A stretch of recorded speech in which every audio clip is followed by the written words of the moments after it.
नमस्कार, बहुत बहुत स्वागत आपका अनादि टीवी पर। मैं हूं आपके साथ पारुल। दिवाली का त्योहार हमने खूब धूमधाम से मनाया है। दिवाली पर कोई कसर नहीं छोड़ी, लेकिन अब कुछ और भी त्योहार हैं जो हमें मनाने हैं, जैसे कि भाई दूज। जी हाँ, आज है भाई दूज और भाई दूज के दिन क्या कुछ खास तैयारियां आपको करनी है। देखिए, वैसे तो ये जो पर्व है, ये जो त्योहार है, भाई बहन का होता है। बहनें अपने भाइयों को तिलक करती हैं, उनकी लंबी उम्र की कामना करती हैं, उनके अच्छे स्वास्थ्य की कामना करती हैं। भाई भी अपनी बहनों को तोहफा देते हैं, उनकी रक्षा का वचन देते हैं। लेकिन उसमें भी कुछ विधियां होती हैं, कुछ बातें हैं जो आपको जानना ज़रूरी है। इस त्यौहार के पीछे क्या पौराणिक मान्यताएं हैं, क्यों हम ये त्यौहार मनाते हैं, इन तमाम चीज़ों को हम जानकारी हासिल करेंगे, इन तमाम चीज़ों को जानेंगे। और आज आपको किन बातों का ध्यान रखना है, ये भी हम आपको बताएंगे। पंडित अरविंद तिवारी जी हमारे साथ मौजूद है। पंडित जी, बहुत बहुत स्वागत आपका अनादि टीवी पर। पंडित जी, हमारे यहाँ हर त्योहार बहुत ही धूमधाम से मनाया जाता है, और फिर जब भाई बहनों के पर्व भाई दूज की बात हो तो इसमें हम कैसे पीछे रह सकते हैं। इसकी भी तैयारियां घरों में बहुत पहले से चल रही हैं।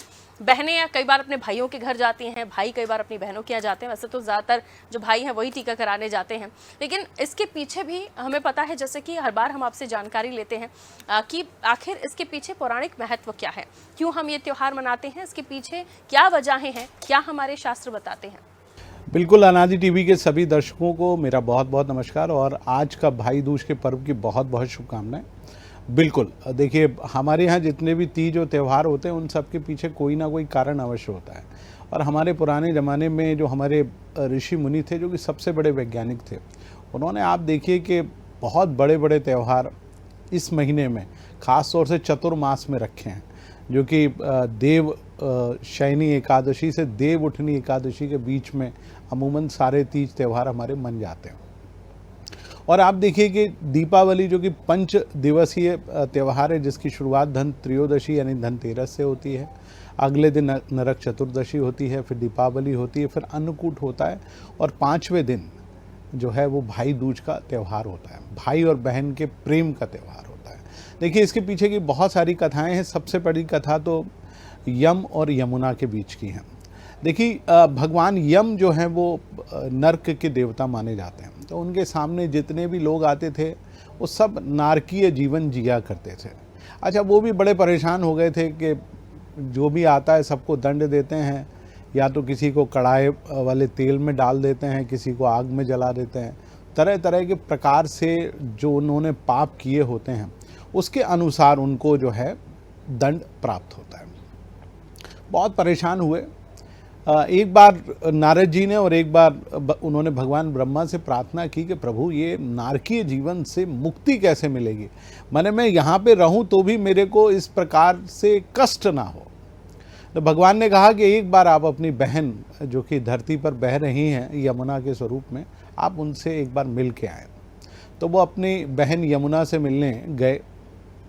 ये बात द्वारका, जो हमारे यहाँ जो द्वापर युग है उससे पुरानी बात है, त्रेता युग के आसपास की ये घटना है। तो वो मिलने गए और अपनी बहन से उन्होंने कहा कि इतना कष्ट मुझे अपने जीवन में हो रहा है कि जिसकी कल्पना करना भी बड़ा मुश्किल है। तो बहन यमुना ने कहा कि मेरे पास इसका एक बहुत सुंदर सा उपाय है, आप मेरे साथ आएँ। आज ही के दिन प्रातःकाल वो अपने भाई को लेकर अपने यमुना जल में उन्होंने, दोनों भाई बहनों ने एक साथ हाथ पकड़कर स्नान किया।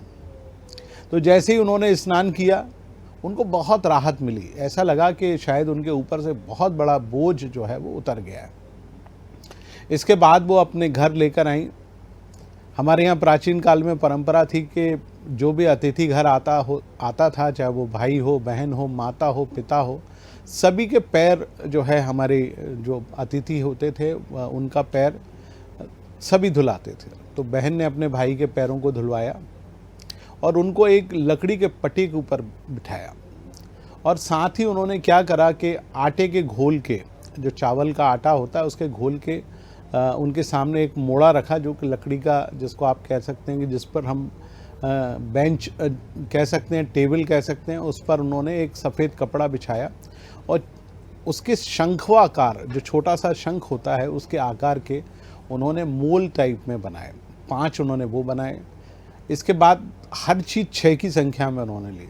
6 सुपारी, 6 पान के पत्ते, 6 इलायची, 6 लौंग, सारी चीज़ें 6-6 करके उन्होंने ली। अच्छा, इसके बाद उन्होंने क्या किया, अपने भाई के हाथ में, एक हाथ में उन्होंने चावल के माड़ का जो घोल है उसको लगाया, एक हाथ में उन्होंने गाय का शुद्ध घी लगाया और कहा कि आप दोनों हाथ की हथेली जो है इस कपड़े के ऊपर लगाएं। तो उन्होंने लगाया। उसके बाद उन्होंने अपने भाई के हाथ धुलाए, फिर उनके माथे पर एक तिलक लगाया। तिलक चंदन का और केसर मिश्रित तिलक था, तो वो उन्होंने तिलक लगाया और तिलक लगाने के बाद उन्होंने आशीर्वाद दिया कि आपकी दीर्घायु हो, आपके ऊपर से जो भी कष्ट चल रहे हैं उन सारे कष्टों का निवारण हो और आप अपने इस जीवन में किसी भी प्रकार की कष्ट को प्राप्त ना करें। जैसे ही उन्होंने आशीर्वाद दिया, भगवान यम की जो परेशानी थी वो एकदम मिट गई और वो दीर्घायु हो गए। हालांकि आप सोचिए कि उस ज़माने में भी कई यम हुआ करते थे, उनकी मृत्यु हो जाया करती थी, लेकिन जब यमुना ने अपने इस भाई यम को वरदान दिया तो वो दीर्घायु हो गए और वो कभी भी उनकी मृत्यु नहीं हुई। तो पहली तो ये एक कथा है। एक दूसरी कथा भगवान कृष्ण की है, द्वापर युग की है। जब भगवान कृष्ण द्वापर में जो हम जिस नरक चौदस को मनाते हैं, उसके बाद जब वो नरकासुर को मार कर लौटे थे तो दीपावली हुई। दीपावली द्वारका में मनाई गई और उसके बाद वो अपनी बहन से अगले दिन टीका लगवाने बहन सुभद्रा के पास गए। तो बहन ने भी ठीक इसी प्रकार से परंपरा को निभाया और भगवान कृष्ण को तिलक किया। तो ये दो कहानियाँ हमको ये बताती हैं, जो कि सत्य घटनाएं हैं, बताती हैं कि यदि हम अपनी बहन, यदि आपकी बहन ना भी हो तो आप किसी भी बहन से इस प्रकार की क्रिया को दोहरा सकते हैं। जब आप बहन का आशीर्वाद लेते हैं तो जैसे माँ के चरणों में स्वर्ग होता है, ठीक बहन के आशीर्वाद में भी बहुत सारा सुख प्राप्त होता है, दीर्घायु प्राप्त होती है, धन धान्य, और आप अपने जीवन में उन्नति पा सकते हो। तो ये भाई और बहन के बीच का त्यौहार है। आइए हम सब मिलकर इस त्यौहार को मनाते हैं। बिल्कुल। तो भाई दूज का ये पर्व, जिसे यम द्वितीया भी कहा जाता है, ये केवल तिलक लगाने तक का त्योहार नहीं है, ये भाई बहन के स्नेह का प्रतीक भी है। तो आज का ये त्योहार बेहद ही महत्वपूर्ण है भाई बहन के रिश्ते के लिहाज से, उनकी मजबूती के लिहाज से, और ख़ास तौर पर उनका प्रेम और मजबूत हो और गहरा हो, उस तरह से भी इस त्योहार को मनाया जाता है।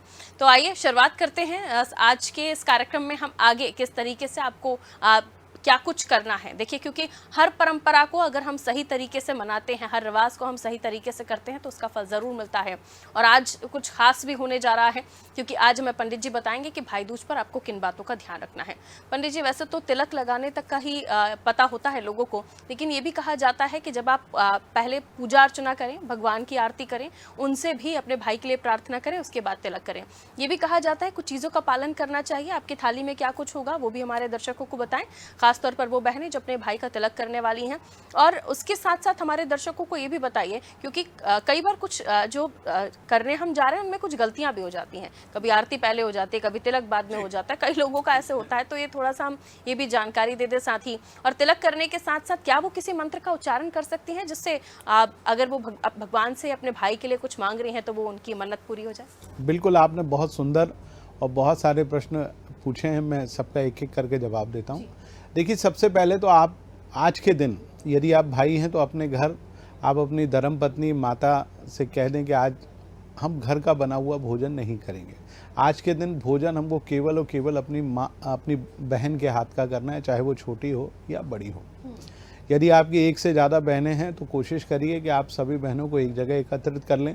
यदि आज के दौर में वो एकत्रित नहीं होना चाहती तो बारी बारी से आप सभी के घर जा सकते हैं, लेकिन क्रम इस प्रकार से रखें कि पहले बड़ी बहन, फिर मंझली और फिर छोटी।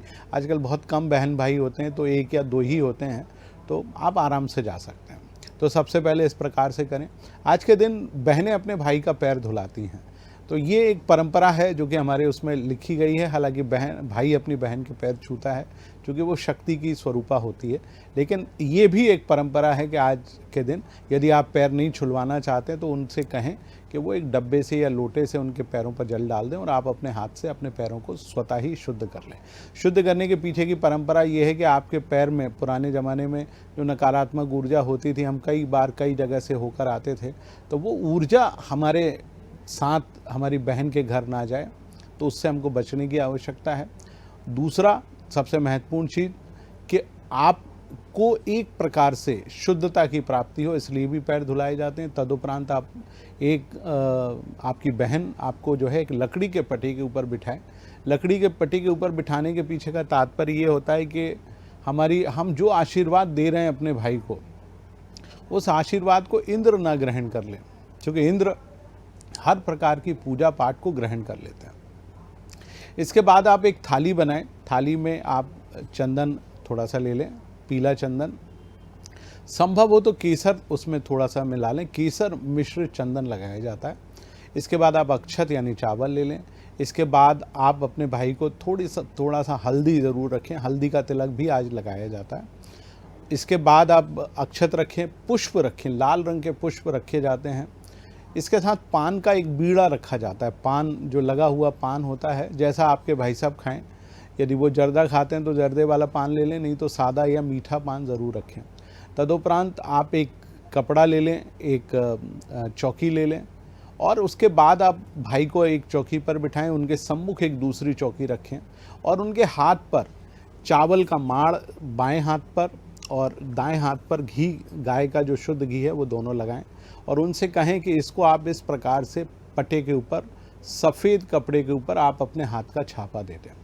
तदुपरांत आप अपने भाई को जो भी आपने बनाया है आप वो भोजन कराएं। भोजन कराने से पहले आपको अपने भाई का तिलक करना बेहद ज़रूरी है। तो उनके भाल यानी माथे पर आप जो है केसर मिश्रित चंदन का तिलक लगा दीजिए, उस थोड़े से अक्षत लगा दीजिए। अपने भाई को आशीर्वाद के रूप में अक्षत और पुष्प मिलाकर आप आशीर्वाद दीजिए। दोनों हाथ उनके सर पर रखिए और उनको आशीष दें कि आपकी लंबी आयु हो, दीर्घायु हो, आपके जीवन में नर्क के समान कष्ट ना हो, आप अपने जीवन में हर प्रकार की व्याधि से दूर रहें। इस प्रकार से आप भगवान से प्रार्थना करिए। तदुपरांत आप उनको अपने हाथ से बनाया हुआ भोजन और कुछ मीठा ज़रूर खिलाइए ताकि उनका मन प्रसन्न हो सके। खिलाने के तदुपरांत आप जो भाई हैं वो अपनी बहन को यथा योग्य, आज के दिन वैसे तो प्राचीन काल में स्वर्ण आभूषण दिए जाते थे, लेकिन आज के दौर में बहुत महंगाई है, तो आप कुछ भी बर्तन यदि आप अपने बहन को दे सकें जिसमें वो बनाकर भोजन बना सकें, तो इस प्रकार का कोई बर्तन ज़रूर आप ले जाइए। कुकर ले जा सकते हैं, तवेली ले जा सकते हैं, कढ़ाई ले जा सकते हैं। यदि वो भी संभव नहीं है तो एक चम्मच ज़रूर लेके जाएं और अपनी बहन को ज़रूर भेंट में दें। और बहन भी अपने भाई को भेंट के स्वरूप में नारियल यानी श्रीफल दें और एक रुमाल दें। रुमाल उनके मस्तक पर रखा जाता है। जब आप तिलक लगाते हैं, मस्तक को ढकने के लिए बहन के हाथ का दिया गया रुमाल आप रखें। तदुपरांत आप श्रीफल अपने भाई को दें और उसके बाद दोनों आपस में गले मिलें और भाई अपनी बहन के पैर अवश्य छुए। इस प्रकार जब आप करेंगे तो बहुत लाभ होगा। हाँ, आज के दिन चूँकि भाई दूज है, सावधानी दो चीज़ों की रखी जाती है। आज आपको मांस, मदिरा और बाकी चीज़ों का त्याग करना है। आज के दिन ब्रह्मचर्य का पालन करना है। चूँकि आप आशीर्वाद लेने जा रहे हैं तो आपको सात्विक होना बेहद ज़रूरी है। तो आप सात्विक होकर वहाँ जाएं और दिन में ख़ासतौर से लेटें नहीं, ज़मीन पे विश्राम ना करें, क्योंकि आज आपको आशीर्वाद प्राप्त होने वाला है। आपको विश्राम भी करना है तो खटिया या खाट पर आप विश्राम करें। तदुपरांत आप जो है अपने जितने भी जो बहन के बच्चे हैं उनको भी थोड़ा थोड़ा धन अवश्य दें, आशीर्वाद दें, एक मामा होने के नाते। और इस प्रकार का आप जब कार्य करेंगे तो मुझे लगता है कि भाई दूज का पर्व बेहद हर्षोल्लास से आशीर्वाद के स्वरूप में संपन्न होगा।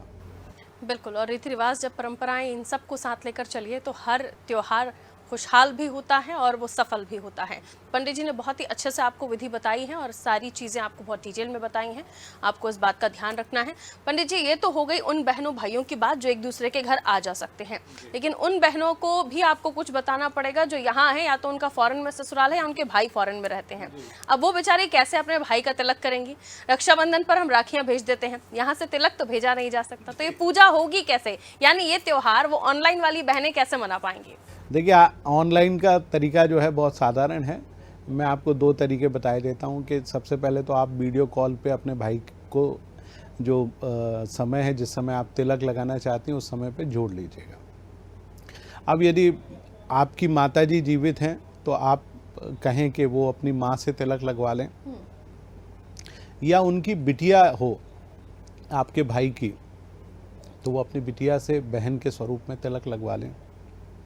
यदि वो भी संभव ना हो तो कोई आपके आस पड़ोस की छोटी सी बिटिया जिसकी आयु 11 वर्ष या 15 वर्ष की आयु की हो, अपने घर आमंत्रित करें और उसके माध्यम से आप वो तिलक संपन्न कराएं। लेकिन उसमें आपको एक छोटा सा संकल्प लेना है कि जब वो बिटिया आए तो हाथ में थोड़ा सा जल लेके अमुक नाम, अमुक गोत्र और आप किस निहित ये कार्य कर रहे हैं उसको बोलते हुए आप तिलक लगवा लीजिए। तो ये सबसे अच्छा तरीका है। यदि वो भी ना हो तो एक और तरीका बताता हूँ, आस पड़ोस में कोई ना कोई मंदिर ज़रूर होगा, वहाँ के जो पंडित जी हैं आप उनको आमंत्रित कर लें। क्योंकि हमारे यहाँ रक्षाबंधन पे भी कई बार हम इस को बताते हैं कि भैया कोई नहीं मिल रहा है तो पंडित जी को बुला लें, उनसे भी आप राखी बंधवा सकते हैं।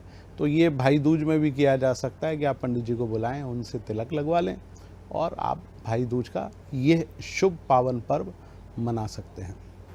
बिल्कुल, तो ये तो हुआ वो समस्या का हल कि हमारे आसपास अगर हम नहीं जा सकते हैं, हमारे भाई नहीं आ सकते हैं, तो आप ये तरीका अपना सकते हैं। पंडित जी, यहाँ मैं आपसे ये भी जानना चाहूँगी, कई सारी ऐसी बहनें हैं जिनके भाई नहीं हैं या जो भाई हैं उनकी बहनें नहीं हैं, क्या वो भी उसी विधि के साथ उन्हीं तमाम चीज़ों को समझते हुए जो आपने बताया है, आपने किसी दूसरे को भाई बना सकती हैं? अगर क्योंकि रक्षाबंधन पर तो हम राखी बांधते हैं, तो क्या हम ये त्यौहार उन भाइयों के साथ भी मना सकते हैं? अगर आपके पास भाई नहीं है, आपके भाई नहीं हैं या आपकी बहनें नहीं हैं, तो फिर ये त्योहार में क्या कुछ यहाँ में बदलाव करना होगा, ये भी हमारे दर्शकों को बताइए। देखिए, जिस प्रकार से आपने रक्षाबंधन पे जिन भाई को आपने राखी बांधी है, बिल्कुल आप उनको अपने घर बुलाएं, आमंत्रित करें और उनके मस्तक पर आप भाई दूज का तिलक लगा सकती हैं।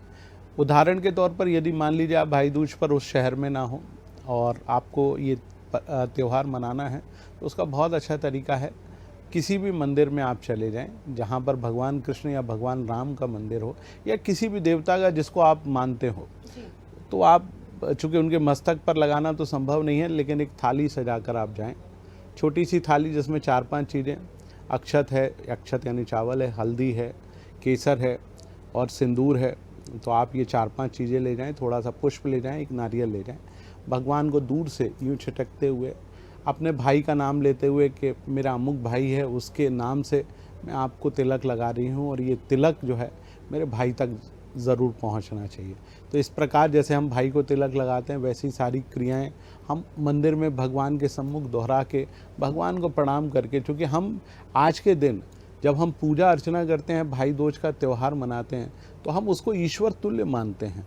तो बिल्कुल वो राम कृष्ण, बेशक उनके आदर्श भगवान से ना मिलते हों, लेकिन आज के दिन माना तो यही जाता है कि वो ईश्वर के तुल्य हैं, हमारे घर पधारे हैं, आशीर्वाद देने पधारे हैं, हम उनको आशीर्वाद देंगे। तो इस प्रकार की क्रिया को भी आप दोहरा सकते हैं, करके देखिए, भगवान आपकी हर प्रकार की मनोकामना को अवश्य पूर्ण करेगा। बिल्कुल पंडित जी, ये पर्व ऐसा है जब बहनें अपने भाई की रक्षा के लिए, उनके दीर्घायु होने के लिए, उनके अच्छे स्वास्थ्य के लिए, उनकी लंबी उम्र की कामना के लिए ये त्यौहार मनाती हैं। कुछ ऐसी भी बहनें होती हैं जो सुबह से व्रत भी धारण करती हैं और इसके साथ साथ कई जगह हमने ये भी देखा है कि उपाय भी करती हैं। क्या ऐसा भी कुछ संभव है कि आज के दिन हम अपने भाइयों पर किसी भी संकट को दूर करते हुए या उन्हें कोई संकट परेशान न करे? या कई बार हम देखते हैं कि इस बार हमने देखा है कि कई राशियों में भी बदलाव हुआ है, तो क्या ऐसा भी कुछ हो सकता है कि आज के दिन कुछ विशेष उपाय किए जाएं? बिल्कुल, देखिए 18 तारीख को जिस दिन धनतेरस थी, उस दिन से गुरु महाराज परिवर्तित हुए हैं। अच्छा, गुरु कर्क राशि में है, कई राशियों के लिए वो ठीक नहीं है, तो आपके भाई यदि इन राशि के जातक हों तो कृपया कर इस प्रकार से आप विधि को अपना लीजिए। सबसे पहले जो राशि आती है वो मेष राशि है, चूँकि गुरु चौथा हो गया है, तो आपके भाई के लिए गुरु महाराज थोड़े से कमज़ोर हैं। तो आप क्या करिए, कोई पीली मिठाई या कोई पीला वस्त्र आज आप अपने भाई को अवश्य भेंट करिए। तो आपके द्वारा दिया गया वो मिठाई है, पीला वस्त्र है, आपके भाई के ऊपर जो गुरु महाराज की 13 महीने की पीड़ा है उससे आपको दूर करेगा। इसके बाद बात करते हैं मिथुन राशि वाले जातकों की, क्योंकि मिथुन राशि से गुरु द्वितीय भाव में चले गए हैं, एक प्रकार से हम उनको कहते हैं कि मारक हो गए हैं आपके लिए। तो आप भी आज कोई पीला फल आप अपने हाथ से भेंट कर दीजिए। पीला फल आप भेंट करेंगे तो मुझे लगता है कि गुरु से जुड़ी हुई जो भी समस्या है उसका समाधान हो जाएगा। इसके बाद हम बात करते हैं धनु राशि की। देखिए, धनु राशि जिसका राशि स्वामी ग्रह गुरु है, अष्टम भाव में गुरु का जाना स्वास्थ्य को खराब करता है, माता को कष्ट देने वाला होता है। तो आप क्या करें कि आज जब आप तिलक लगाने अपने भाई को जाएं या भाई आपके घर आए जिसकी धनु राशि है, तो आप अपनी माता को ज़रूर आमंत्रित करिए। यदि आपकी माता जीवित ना हो तो भी आप एक काम कर सकती हैं, उनका फ़ोटो आप भाई के पास रख सकती हैं। और जब आप तिलक लगाएं तो भाई को भी पीला चंदन का तिलक लगाएं, माता को भी लगाएं। पीले पुष्प का हार अमूमन पहनाया नहीं जाता, लेकिन आज आप ज़रूर पीले पुष्प का हार, यदि आपका भाई धनु राशि या मीन राशि का जातक है तो आप ज़रूर पहनाएं। पीला फल आप उनको ज़रूर दें ताकि उनके जीवन में कोई कष्ट ना हो। और संभव हो तो कोई पीला शर्ट या पैंट का कपड़ा जो भी वो पहनते हैं वो अवश्य प्रदान करें। पीले रंग का फल, खासतौर से केला या पपीता आता है तो आप उनको भेंट में दें। कोशिश करें यदि आप खीर बना सकती हैं और उस खीर में थोड़ा सा केसर डाल सकती हैं तो आप केसर मिश्रित खीर आप अपने आशीर्वाद के साथ 1 चम्मच ज़रूर अपने भाई को खिलाएं और भाई भी अपनी बहन को खिलाए यदि वो इन राशियों की जातक है। तो इस प्रकार का आप उपाय करेंगे तो निसंदेह मुझे लगता है कि गुरु से जुड़ी हुई परेशानी का निदान होगा। और हाँ, सूर्य भी अब नीच के हो गए हैं, यानी तुला राशि में चले गए, तो जो सिंह राशि के जातक हैं ख़ास तौर से उनके लिए बहुत तकलीफ दे ये समय होने वाला है। तो वो क्या करें, लाल चंदन या लाल फल यदि आप अपने भाई को जिसकी सिंह राशि हो या जिनकी कुंडली में सूर्य बेहद कमज़ोर हो उनको ज़रूर भेंट करें। लाल चंदन का तिलक उनको अपने भाई के भाल यानी मस्तक पर ज़रूर लगाना है। तो आप कोशिश करें इस प्रकार की चीज़ें आप कर पाएँ तो मुझे लगता है कि काफ़ी हद तक लाभ ज़रूर होगा। बिल्कुल, लेकिन पंडित जी जिस तरीके से हमने दिवाली पर मुहूर्त का जिक्र किया था, 2 तारीख को लेकर लोगों को बड़ा असमंजस की स्थिति थी। क्या हम भाई दूज का जिक्र कर रहे हैं, यहाँ पर भी कुछ टाइमिंग या फिर समय को लेकर बाध्यता है या 2 दिन मनाया जाएगा, क्या बताएंगे इस बारे में? और कुछ विशेष संयोग आप देख रहे हो तो उसकी जानकारी भी हमारे दर्शकों को दे दीजिए। बिल्कुल, मैं आपको बताऊं, इस बार चूँकि हमारे यहाँ हम लोग चंद्रमा के आधार पर तिथियों का निर्धारण करते हैं। अच्छा, चंद्रमा की तिथि के चलते पिछले 7-8 सालों से लगातार यही हो रहा है कि हर बार त्यौहार 2 दिन मनाए जा रहे हैं। लेकिन भाई दूज के साथ ऐसा नहीं, चूँकि भाई दूज का त्यौहार जो है वो दिन में मनाया जाने वाला त्यौहार होता है। क्योंकि प्रातःकाल जब बहनें अपने भाई के निमित्त व्रत, उपवास इत्यादि करती हैं और वो व्रत तभी खोलती हैं जब भाई उनसे तिलक लगवा जाता है। तो ये त्यौहार दिन में मनाया जाएगा। तो 22 तारीख की रात को लगभग 8:30 बजे से लेकर 10 बजे के बीच में अलग अलग पंचांगों में भाई दूज की तिथि आ रही है। तो जो दूसरे दिन 10:18 रात्रि तक रहेगी। तो आप इस बार का त्यौहार 23 तारीख को मनाइए और दोपहर में सबसे अच्छा मुहूर्त 1:15 से 3:30 के बीच में है। तो आप इस दौरान अपने भाई को तिलक लगाएं, आशीर्वाद दें, भोजन अपने हाथ से बना हुआ खिलाएं। तो मुझे लगता है कि बहुत अत्यधिक लाभ होगा। बिल्कुल, तो पंडित जी ने इस त्योहार को लेकर बहुत अच्छी जानकारियां दी। न केवल हमारे पारंपरिक आध्यात्मिक महत्व के बारे में बताया, बल्कि हम किस तरीके से इस त्योहार को मनाएं और क्या क्या चीज़ें हमें करनी चाहिए। पंडित जी ने बहुत विस्तार से हमें जानकारी दी। पंडित जी बहुत बहुत शुक्रिया, आपने हमें समय दिया। और ख़ासतौर पर आज भाई दूज का ये पर्व है, भाई बहनों के स्नेह, उनके प्यार, उनके रिश्ते को और मजबूत करने के लिए ये पर्व हम मनाते हैं। रक्षाबंधन का भी त्यौहार हम मनाते हैं, लेकिन ये त्यौहार अपने आप में अलग ही मान्यता रखता है। इसलिए हर त्यौहार को परंपरा के साथ, विधि विधान के साथ मनाया जाता है ताकि वो सफल भी रहे और जिस कामना के साथ, जिस सोच के साथ हम इस पर्व को मना रहे हैं वो भी हमारी सफल हो। रखिए अपना ख्याल, समय का भी ध्यान रखिएगा। जैसे कि पंडित जी ने मुहूर्त बताया है, अपने भाई का भी ख्याल रखिए। आज उनकी कुछ ऐसी गलत आदतें या ऐसी कुछ चीज़ें, जैसे खाने पीने में अगर आपको लगता है कि कोई त्रुटि कर रहे हैं तो यहाँ पे भी संकल्प ले लीजिएगा, क्योंकि आज का दौर है गिव एंड टेक वाला, कि हम तिलक लगा रहे हैं, आपकी लंबी उम्र की कामना कर रहे हैं, तो हमें भी वचन देकर जाइए कि आप अपनी बुरी आदतें छोड़ देंगे। कुछ अच्छा कर देखते हैं, यहीं से शुरुआत करते हैं। रखिए अपना ख्याल, दीजिए मुझे इजाजत। नमस्ते। नमस्कार।